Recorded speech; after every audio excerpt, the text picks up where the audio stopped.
갈라디아서 2장입니다. 인용한 성경은 한글 킹제임스 성경입니다. 1절부터 보도록 하겠습니다. 그리고 나서 14년 후에 내가 바나바와 함께 다시 예루살렘에 올라갔는데 디도도 데리고 갔느니라. 주석가들이 어떤 말을 하더라도 우리 그리스도인들은 쓰레기들은 쓰레기통에 버리고 원래의 성경에 기록된 그대로를 읽어야 합니다. 본문 1절은 내가 바나바와 함께 다시 예루살렘에 올라갔다고 말씀하고 있습니다. 본문에서의 방문은 사도행전 15장의 방문입니다.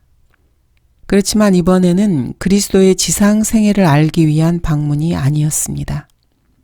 그리스도를 영접한 이방인 개종자들의 행동들과 관련된 문제들을 처리하기 위한 방문이었습니다. 이 문제는 사도행전 15장 회의의 주제였습니다. 그리고 이 문제에 대해서 만장일치로 결정이 내려졌고 공식적으로 해결이 되었습니다.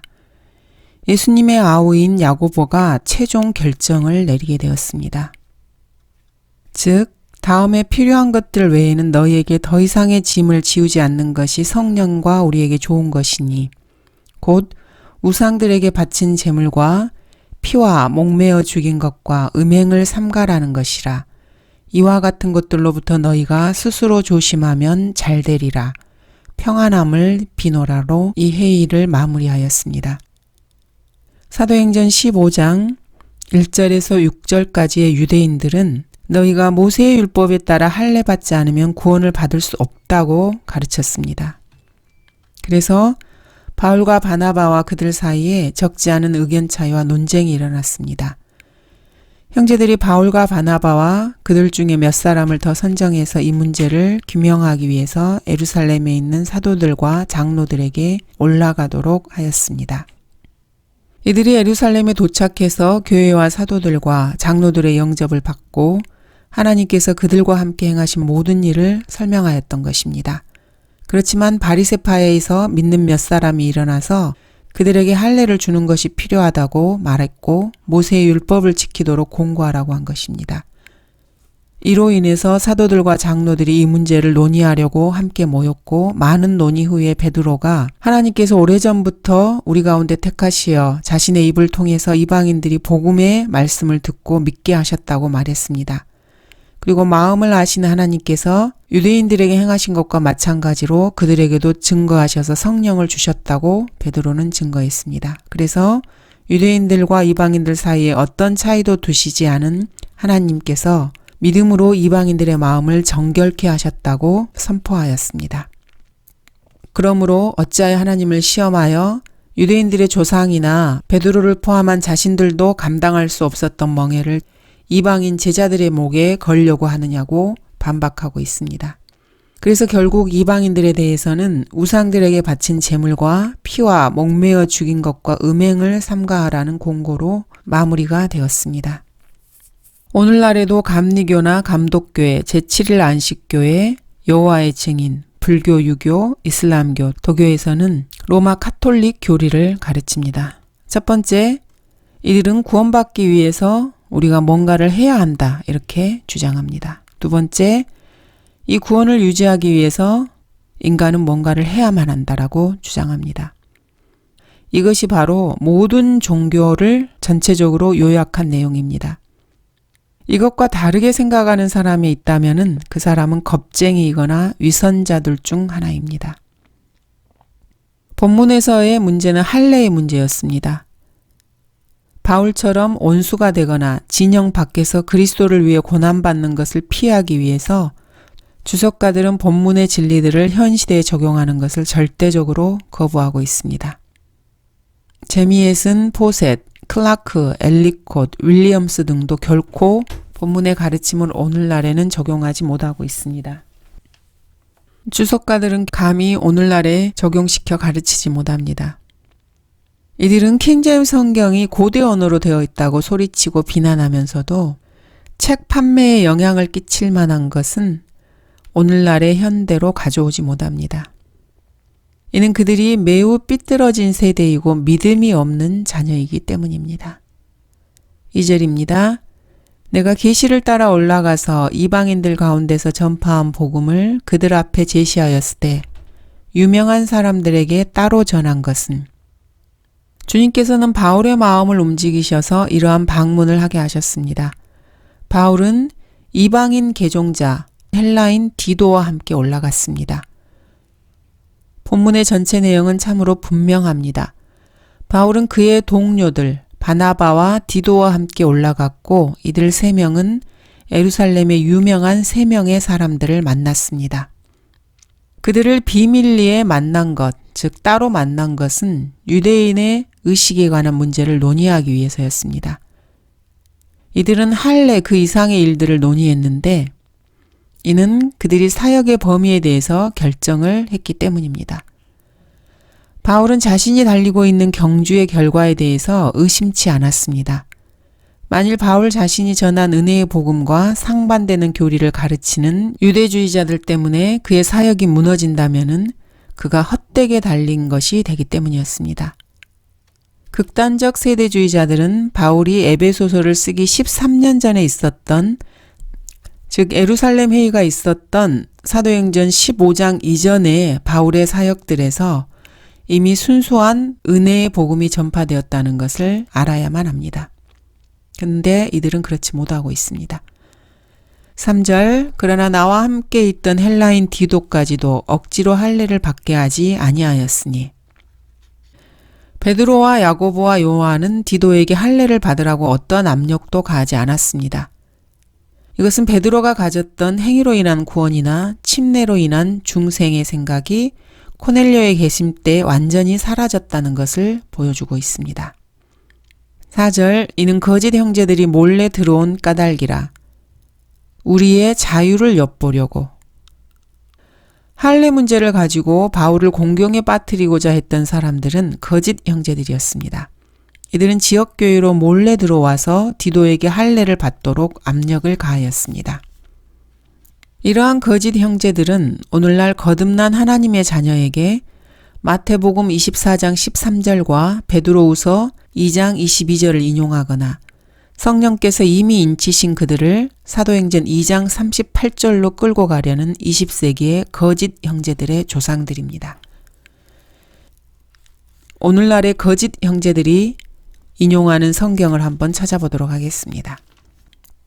마태복음 24장 13절입니다. 그러나 끝까지 견디는 자는 구원을 받으리라. 대환란에 해당하는 이 끝까지 견디는 자라는 표현을 현재 교회 시대에 적용하면서 그리스도의 몸을 파괴시키려고 하고 사람들이 구원받는 것을 막으려고 하고 있습니다. 이들은 또한 참된 잠언대로 그들에게 이루어진 것이니 개는 그 자신이 토이는 것으로 다시 돌아가고 또 돼지는 씻고 나서 그녀의 진창 속에 뒹군다는 이 구절을 인용하기도 합니다. 그러나 지금 현재 교회 시대에는 성령님께서 그리스도의 몸된 교회, 즉 성도들을 인치셨습니다. 성령님으로 인해서 구원이 확실하게 보장되는 것입니다. 바울은 이 사실을 이렇게 입증하고 있습니다. 그분 안에서 너희도 진리의 말씀, 곧 너희 구원의 복음을 듣고서 그분을 신뢰하였으니 또 너희가 그분을 믿고서 약속의 그 성령으로 인침을 받은 것이니라. 즉 교회 시대에는 구원의 복음, 은혜의 복음을 듣고서 주 예수 그리스도를 신뢰한 그리스도인들을 하나님께서 성령으로 인쳐주시는 것입니다. 이들은 주 예수 그리스도를 믿은 사람들입니다. 그러면 약속의 그 성령께서 이 사람들을 인쳐주시는 것입니다. 그런데도 이 거짓 형제들은 그리스도인들을 사도행전 2장 38절로 끌고 들어가려고 합니다. 즉 베드로는 사도행전 2장에서 이렇게 말하고 있습니다. 회개하라. 그리고 죄들을 사함받은 것으로 인하여 너희 각자는 예수 그리스도의 이름으로 침례를 받으라. 그리하면 너희가 성령의 선물을 받으리라. 침례를 받으면 성령의 선물을 받는다고 베드로가 사도행전 2장에서 주장하고 있습니다. 거짓 형제들은 이 말씀을 붙잡고 침례나 기타 등등의 뭔가를 행해야 성령의 선물을 받는다고 주장하고 있습니다. 하지만 우리가 여기서 알아야 될 것은 베드로는 여기서 이방인들에게 말하고 있는 것이 아니라는 사실입니다. 베드로는 유대인이었고 유대인이 유대인을 대상으로 말을 하고 있습니다. 형제 여러분이라고 말하고 있기 때문입니다. 또한 이것은 내가 구원을 받으려면 어떻게 해야 하니까라는 질문에 대한 답변도 아니었습니다. 베드로는 유대인 무리에게 어떻게 예수 그리스도를 못 박은 세대로부터 자신을 구원할 수 있는지 말하고 있습니다. 그 누구에게도 지옥에서 어떻게 구원받는지 설명하고 있지 않습니다. 침례를 받았다고 해서 그들의 죄 용서함을 받는 것도 아니었습니다. 죄들을 사함받은 것으로 인하여라고 말하고 있습니다. 이것은 너희 죄들을 용서받기 위해서라는 말이 아닙니다. 그리스도께서 우리의 죄들로 인하여 죽으시고라고 하는 이 말씀이 그리스도께서 우리가 죄를 짓도록 죽으셨다, 이런 의미가 아닌 것과 마찬가지입니다. 어떤 사람이 도둑질로 인해서 감옥에 갇혔다면은 그것은 도둑질을 잘 할 수 있도록 감옥에 갇힌 것이 아닙니다. 도둑질을 했기 때문에 감옥에 갇힌 것입니다. 구약에서부터 이스라엘은 하나님으로부터 죄 용서를 계속해서 받아왔습니다. 요한이 침례를 주기 시작했을 때 하나님께서는 이미 이스라엘의 죄들을 용서하신 상태였습니다. 이렇게 죄들을 사함받은 것 때문에 하나님께서 이스라엘의 죄들을 용서하신 것, 그것 때문에 베드로는 이스라엘 민족을 향해서 너희 각자는 예수 그리스도의 이름으로 침례를 받으라고 말하고 있습니다. 하나님께서는 창세기 4장에서부터 십자가에서 예수 그리스도께서 처형되시기까지 흘려진 모든 피를 근거로 해서 죄들을 사하셨습니다. 그렇지만 황소들과 염소들의 피들로는 죄들을 제거하거나 완전히 깨끗하게 할 수는 없었습니다. 그렇지만 예수 그리스도의 피는 하나님의 피였기 때문에 죄인을 용서할 뿐만 아니라 죄인을 깨끗하게 할 수 있었습니다. 곧 신약의 죄인들 뿐만 아니라 구약에서 하나님께 순종한 구약 성도들을 위해서 모든 죄들을 이미 다 사하신 것입니다. 그러므로 침례를 받으라고 베드로는 말하고 있습니다. 사도행전 10장에서 베드로가 이방인들에게 전파했을 때 이들은 물로 침례를 받기 전에 성령을 받았습니다. 바울은 오늘날 누구에게도 물침례를 통해서 성령을 받을 수 없다고 말하고 있습니다. 오직 하나님께서만이 얼마나 많은 사람들이 이 방금 읽은 사도행전 2장 38절로 인해서 지옥으로 가는지 아실 것입니다. 그러나 자신 안에 성령을 가진 그리스도인이라면은 이 말씀을 올바로 나누어 적용함으로써 그런 어리석은 자들과 자신을 함께 묶어서는 안 될 것입니다. 이러한 자들은 바울 시대에 디도까지도 억지로 할례를 받게 하려고 했던 거짓 형제들입니다. 그들의 후손들은 이 시대에도 바글거리고 있습니다. 그리고 믿음으로 구원을 받는 것이 아니라 뭔가 행위를 통해서 구원을 받는다고 거짓 복음을 전파하고 있습니다. 그것은 복음이 아니고 세상 모든 종교와 같이 사람들에게 멋멋을 행하라고 말하는 행위 구원론자입니다. 그런데도 본문에 나오는 이 거짓 형제들의 정체를 제대로 알아보지 못한 목사들과 신학자들은 자신들이 하나님의 말씀을 설명하거나 주석할 수 없다는 것을 스스로 고백하고 있을 뿐입니다. 오리겐에서 잉글리시에 이르기까지 그 어떤 주석가도 20세기의 거짓 형제들을 발견하는데 전혀 도움을 주지 않습니다. 그렇지만 문제는 우리 주위에 그런 사람들로 가득 차 있다는 것입니다. 그리스도인들이 그리스도께 혼들을 이겨올 때마다 늘 이런 사람들이 나타납니다. 이런 거짓 형제들은 AD 51년에서 53년에도 모두 죽지 않은 상태였습니다.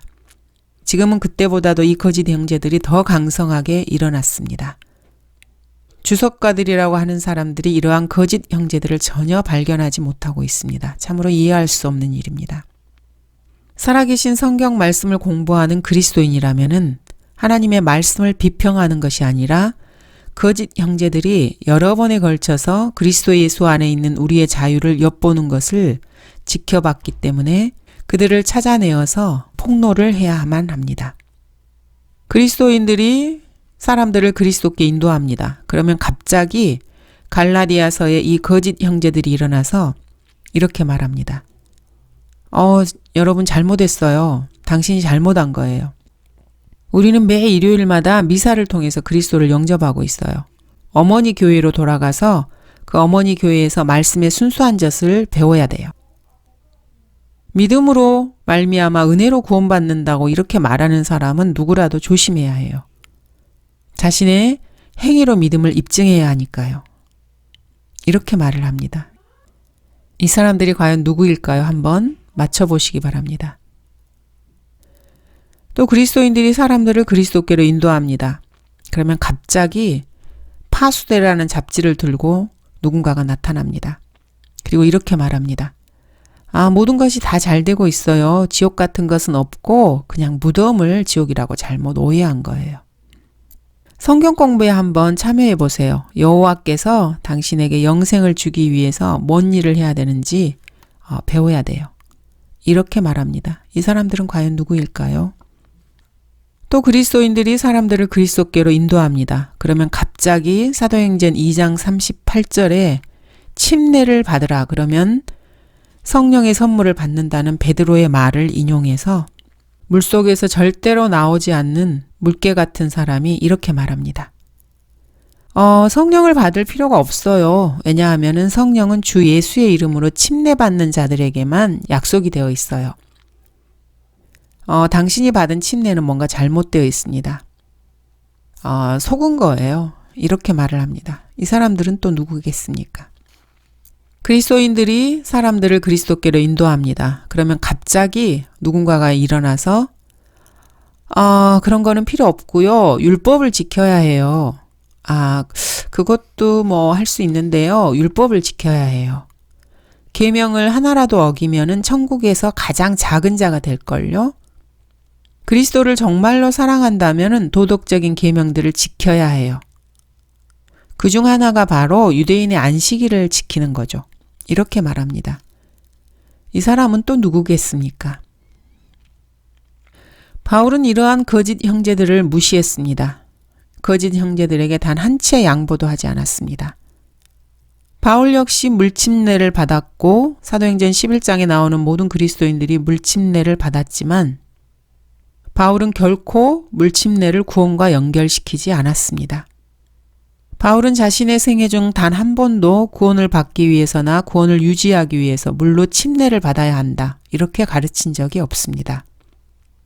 바울은 그리스도인들에게 구원받은 이후에 해야 될 일들을 참으로 많이 충고해 줬습니다. 그렇지만 단 한 번도 그 행위들을 그리스도 안에 있는 믿음을 통해서 하나님의 은혜로 얻는 그들의 영원히 의롭게 되는 것과 연관시킨 적은 없습니다. 5절 복음의 진리가 너희와 함께 지속되게 하려는 것이라. 어떠한 장애가 있더라도 갈라디아인들에게 복음의 진리는 지속되어야만 했습니다. 바울이 디도의 할례의 문제에 있어서 양보했다면은 갈라디아의 개종자들의 마음은 흔들렸을 것입니다. 그들의 믿음이 흔들렸을 것입니다. 디모데는 이와는 조금 다른 상황이었습니다. 디모데의 어머니가 유대인이었고 그 지역에 사는 믿지 않는 유대인들을 향한 증거로 디모데가 할례에 순종한 것입니다. 그러나 갈라디아인들은 혼혈 유대인이 아니었습니다. 바울이 말한 대로 순수한 이방인이며 이교도들이었습니다. 교회 시대의 신약 구원이 아닌 다른 시대에 관련된 구절들을 지금 이 시대에 가져와서 구원의 교리로 적용하는 것은 절대적으로 잘못된 것입니다. 이 중에 몇 가지를 한번 살펴보겠습니다. 야고보서 2장 24절입니다. 사람이 행함으로써 의롭게 되는 것이요 믿음으로만 되는 것이 아니니라. 야고보서는 기본적으로 대환란에 해당하는 서신서입니다. 이스라엘 12지파에게 보내진 서신서이기 때문에 믿음과 행위로 구원받는 세대에 해당하는 말씀입니다. 또 히브리서 3장 13절은 오직 오늘이라고 부르는 동안 매일 서로 권면하여 너희 중 아무도 죄의 속임수에 빠져 완악하게 되는 일이 없도록 하라고 권면하고 계십니다. 또한 6장은 이렇게 말씀하십니다. 그리스도에 대한 교리의 기초를 떠나서 온전함을 향해 나아가야 한다고 말씀하십니다. 죽은 행실들에서 회개함과 하나님을 향한 믿음과 침례들과 안수함과 죽은 자들의 부활과 영원한 심판에 관한 교리의 기초를 다시 놓지 말라고 하십니다. 그리고 한 번 깨우침을 받고 하늘의 선물을 맛보며 성령의 동참자가 되고 하나님의 선한 말씀과 오는 세상의 능력을 맛본 자들이 만약 떨어져 나간다면은 다시 새롭게 하여 회개시킬 수 없다고 말씀하십니다. 하지만 여기서는 그리스도인들에 해당하는 말씀이 아닙니다. 히브리서는 과도기적인 서신으로 교회 시대에서 대환란으로 이어지는 서신서입니다. 히브리서 방금 읽은 부분들은 본문이 말씀하고 있는 바를 정확하게 그 의미대로 읽으면 그만입니다. 문맥이 대환란의 문맥이기 때문입니다. 대환란의 끝을 사는 히브리인들에게 보낸 서신서입니다. 히브리인이 누구인지는 여러분 모두 다 아실 것입니다. 대환란 때에는 구원을 받는 것만으로는 충분하지가 않습니다. 더 좋은 행위들을 통해서 믿음과 행위로 자신의 구원을 끝까지 견지해야 하는 것입니다. 본문은 대환란 때 예수 그리스도를 구주로 믿고 나서 짐승의 표를 받은 사람들에 대한 언급입니다. 이러한 구절들을 현 시대의 교회 시대에 적용할 수는 없는 일입니다. 무식한 자들과 경고하지 못한 자들은 이러한 성경 구절들을 억지로 풀다가 스스로 멸망에 이릅니다. 그렇지만 복음의 신실한 사역자들은 견고하게 서서 이런 거짓 형제들에게 조금도 양보해서는 안 됩니다. 예수 그리스도 안에서 거듭나고 성경을 사랑하는 그리스도인들을 성령의 하나됨이 아닌 다른 것으로 하나되게 해서는 안 됩니다. 그러므로 성경대로 믿는 그리스도인이라면은 에큐메니칼 운동 같은 것은 귓등으로 흘려버려야 합니다.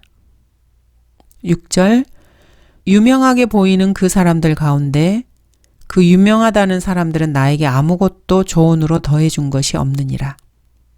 바울과 디도와 바나바는 소위 빅3와 회합을 가졌습니다. 그리고 결론적으로 베드로, 야고보, 요한은 계속해서 예루살렘에 있는 유대인들에게 사역을 했고 바울과 바나바는 이방인들에게 계속 사역을 하기로 했습니다.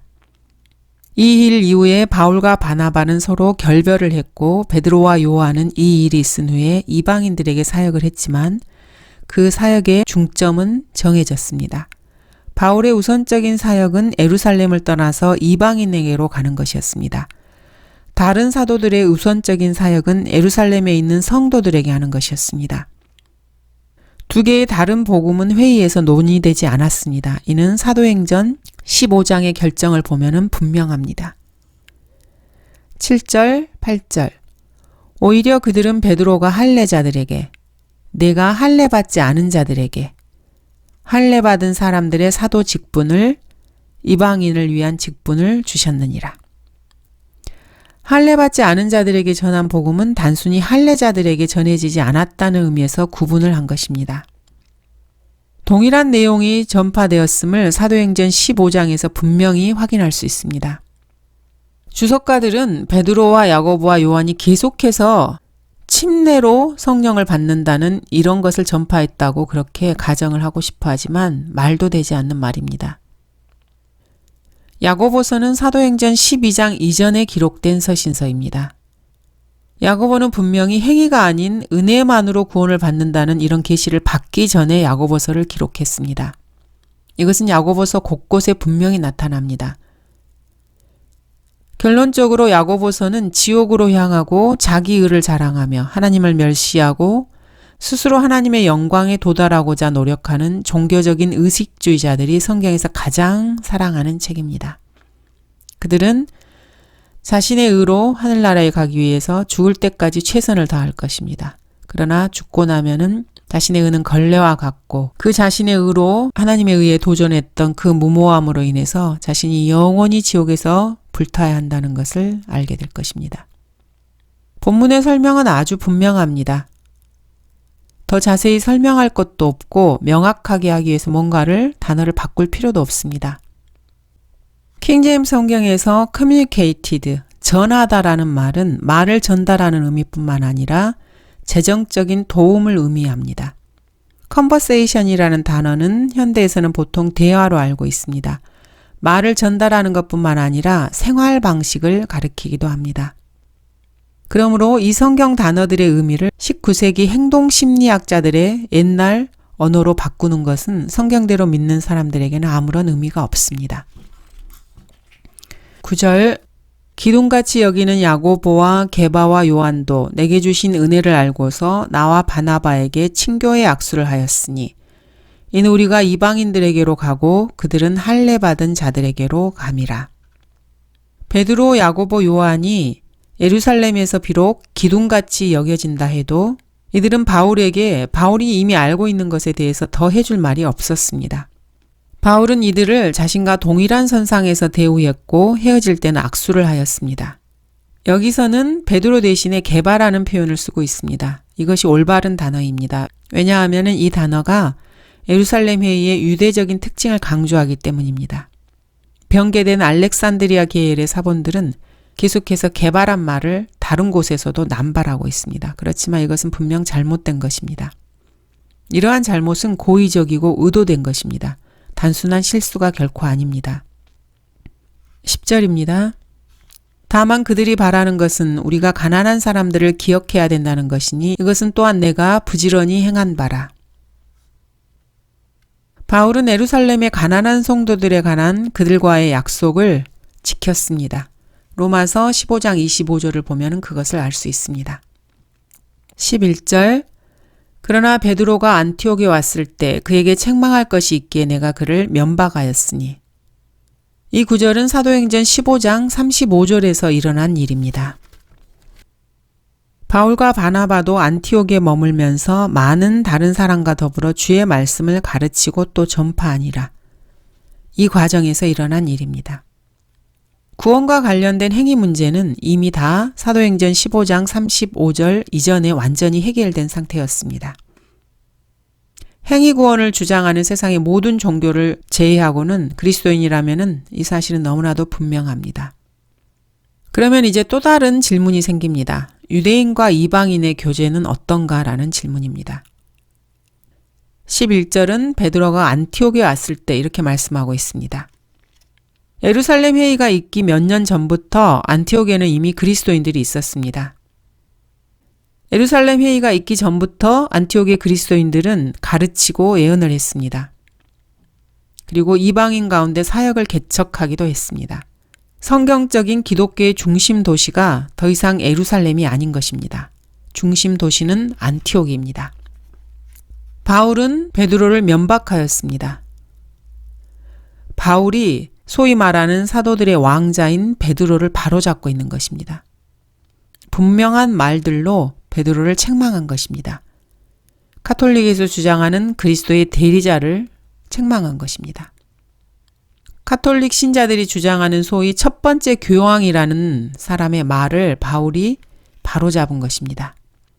베드로는 말로 실수했을 뿐만 아니라 영적 판단에 있어서도 실수를 했고 심지어 예수 그리스도를 저주하며 맹세까지 한 사람이었습니다. 여기 갈라디아서에서도 교리적인 문제에 있어서 이단적인 사상을 베드로는 가지고 있었습니다. 만일 누군가가 자신이 베드로의 계승자라고 자처한다면 그 사람을 분명히 그리스도인은 의심의 눈길로 바라봐야 합니다. 다행스럽게도 사도적인 계승은 베드로가 아닌 바울에게로 이어졌습니다. 시몬 베드로의 진정한 계승자가 되려면 먼저 자신의 가족 모두가 할례받은 유대인이 되어야만 합니다. 12절입니다. 그가 이방인들과 함께 먹다가 할례자들에 속한 자들을 두려워하여 뒤로 물러나 혼자 떨어져 있었기 때문이라. 이러한 분리는 성경적인 분리가 결코 아닙니다. 오늘날 에큐메니칼 옹호론자들 중에서는 성별된 그리스도인들을 자기로 가득 찬 극단적 분리주의자라고 비난합니다. 그러면서 그리스도를 위해서 세리와 죄인들에게 영향을 받지 않기 위해서 이 사람들과 식사하는 것조차 거부한다고 비난합니다. 그렇지만 이러한 비난은 생각이 삐뚤어지고 왜곡된 자들에게서 나온 비난입니다. 이들은 성경이 무엇이라고 말씀하시는지에는 전혀 관심이 없고 그들이 성경을 인용해서 자신의 입장을 증명할 때도 성경에 대해서 사실 관심도 없는 자들입니다.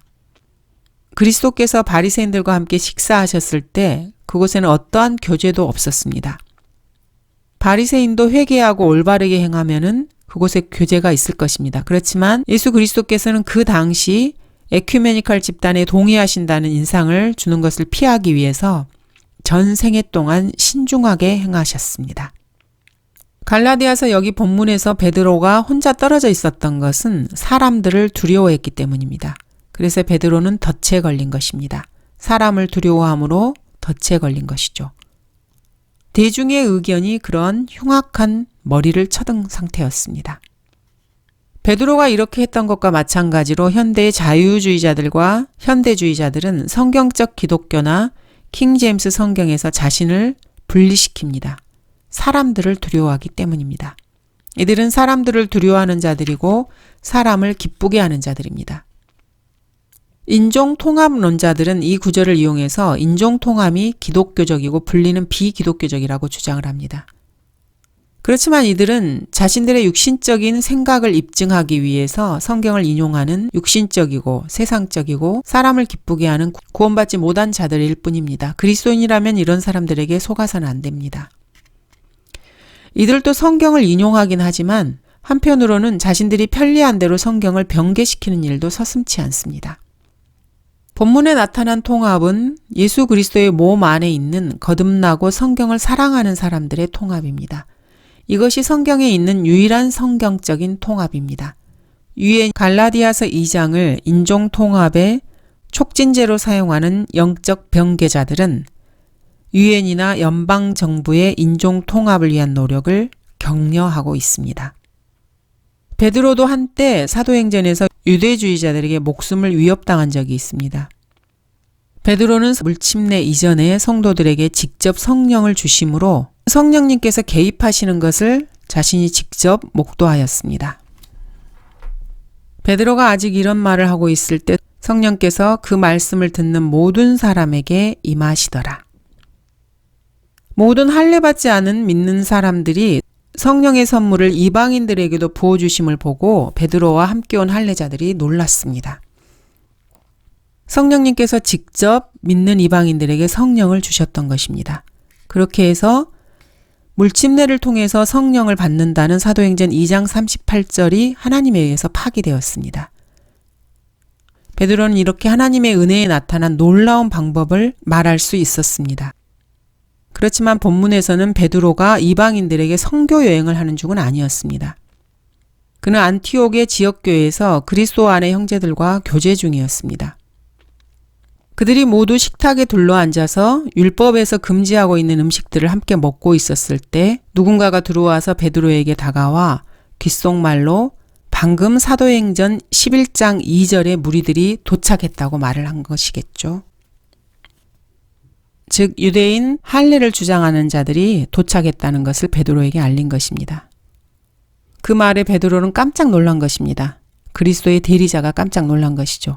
그리고는 여러분 죄송한데 급히 가봐야겠어요. 아주 중요한 전화가 있거든요. 아주 중요한 일이 있어서요. 하고 나간 겁니다. 이 말을 끝내고 베드로가 막 식탁에서 일어나서 나가려는데 괘씸한 유대인 몇 사람이 베드로와 함께 일어납니다. 그리고 심지어는 선한 사람이요 또 성령과 믿음이 충만하다라고 한 그러한 평판을 받은 사람까지도 일어나서 양해를 구하게 됩니다. 안티옥의 지역 거민들은 서로 바라보면서 이 사람들의 갑작스러운 행동에 대해서 서로 웅성대기 시작합니다. 도대체 무슨 일인데 이렇게 다들 불안해하면서 초조해하는 거지? 무슨 일이 있나? 아직 차도 다 마시지 않았는데? 아무래도 바깥에서 무슨 일이 일어난 모양이야. 무슨 싸움이라도 났나? 이럴 수가. 나는 시몬 베드로가 생선을 먹다가 중간에 남긴 적은 한 번도 보지 못했는데 속이 좀 안 좋은가? 이렇게 웅성웅성합니다. 베드로는 입을 닦으면서 급히 연문으로 뛰어나가면서 혼잣말로 이렇게 중얼거립니다. 저 유대주의자들이 내가 이방인들과 함께 식사하는 것을 봤다면 어떻게 되었을까? 상상도 할 수 없는 일이야. 내가 여기 왜 왔지?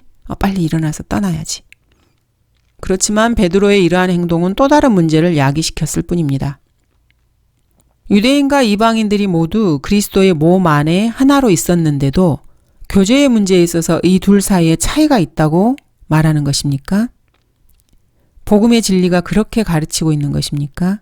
입으로는 유대인과 이방인이 하나라고 가르쳤는데 행위로는 그 사실을 부인하고 있었던 것입니다.